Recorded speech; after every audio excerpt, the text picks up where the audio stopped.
Just another essay read to help you calibrate your writing. So let's see where we're at. During the 70s, despite the success of Roe Wade and legalized abortion, women faced issues such as unreliable abortion care, limited access to abortions for women of the lower class, and the Equal Forms anti-abortion movement. So right off, I would say this could be appropriate if we have a 3 paragraph of support, meaning 5 paragraphs, 3 paragraphs of support.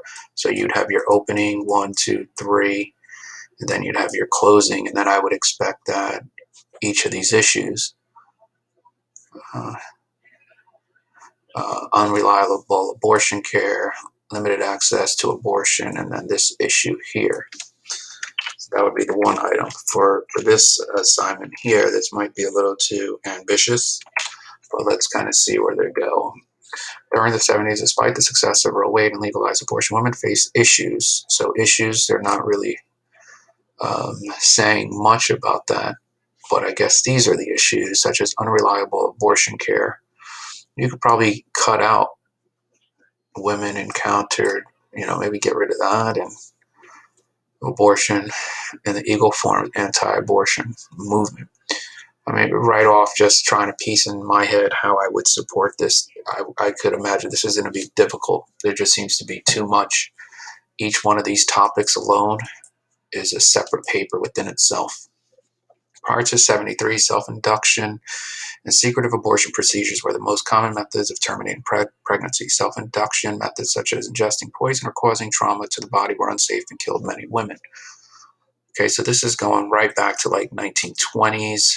Secretive abortion procedures were safer than self-induced methods, but the quality and efficacy were variable. In addition, performing or receiving an abortion in secret often resulted in the loss of a woman's job. So they're giving me way too much historic context. And then they transition to Roe v. Wade.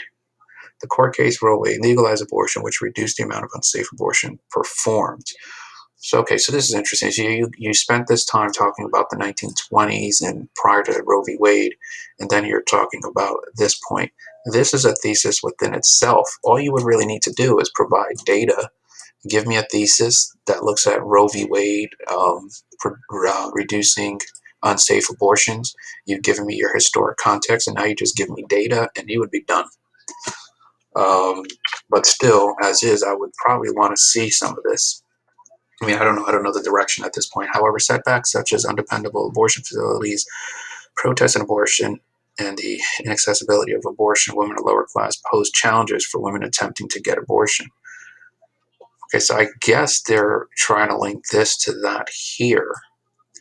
Firstly, the author of the Public Health Needs for Abortion Statistics noted that in 73, the existing hospitals and countries were not prepared to cope with the increased demand of abortion. In response to this demand, a large number of private outpatient clinics were opened, predominantly in urban areas, to perform first trimester procedures. However, the quality of the care outpatient facilities is variable. I don't know kind of where this is going. It kind of reads like a summary, doesn't seem to be unique at this point. Since care of private outpatient abortion clinics was variable, women couldn't rely on these clinics to perform safety. So how do you know that? What's the data? Give me evidence of this, because you're bringing up a pretty offensive claim, and I want data on this or another source to perform safe and healthy abortion. Inconsistent, unreliable procedures could cause health complications or result in death. Similar to the lack of access of safe abortion clinics, women of lower socioeconomic status also face limited access to abortion. All right, so I mean, their flow is okay. I'm trying to piece in my head like where all of this is going. They've presented a bunch of historic information. They've made a couple of assumptions, but I'm kind of lost as to where overall this is going at the moment. I have to try to put this together in my head as I read. A newspaper from 77 featured Mother Olivia Jones and her experience with abortion. I don't know what I'd do if I thought I was pregnant because everyone tells me welfare is not going to pay for any more abortions, said the 24-year-old welfare mother Olivia Jones. Okay, so this seems to be too personal. This is like a story. It's almost like what I would prefer at this point, cut this thesis down and focus on the issue of this. So we cut this out and we kind of just focus on the lower class women.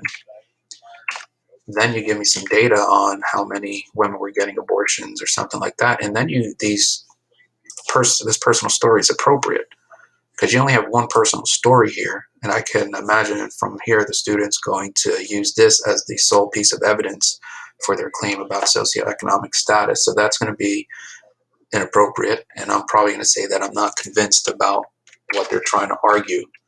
They're not going to have enough evidence on this one. I could tell already. The inability to pay for abortion due to welfare coverage highlighted how abortions were still inaccessible for the lower class. This inaccessibility of abortions of women of the lower class prevented them from getting abortion if necessary. They don't really have evidence for these claims. And this is really not analyzing this source. Remember, you want to provide your source, analysis, analysis, analysis. This seems to be analysis based on an assumption the reader is making and not necessarily an analysis of this source here, which is what I'm looking for. I would prefer to see maybe 3 of these personal stories and then analysis on that, and maybe 1 or 2 sources that kind of reinforce that point that women of the lower class, or the women, were not getting those abortions. Let's just move on to the last source here. In 1975, she launched Eagle Forum as an offshoot. So this is what I was saying. If we look at it collectively at this paper, the second source is a personal story, and the third source is about this Eagle Forum. I don't necessarily know how those ideas are linked. And the reason is you have everything about abortion. This is abortion history right here. All of the information, all of the people, all of the data, and you want to funnel this information and come out with a real precise argument.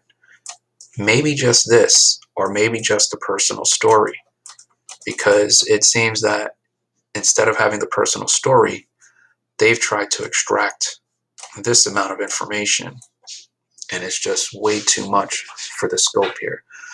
A paper about these topics here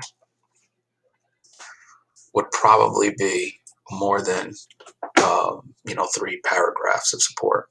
We're talking about a pretty ambitious piece of writing right there. So they have to narrow this down.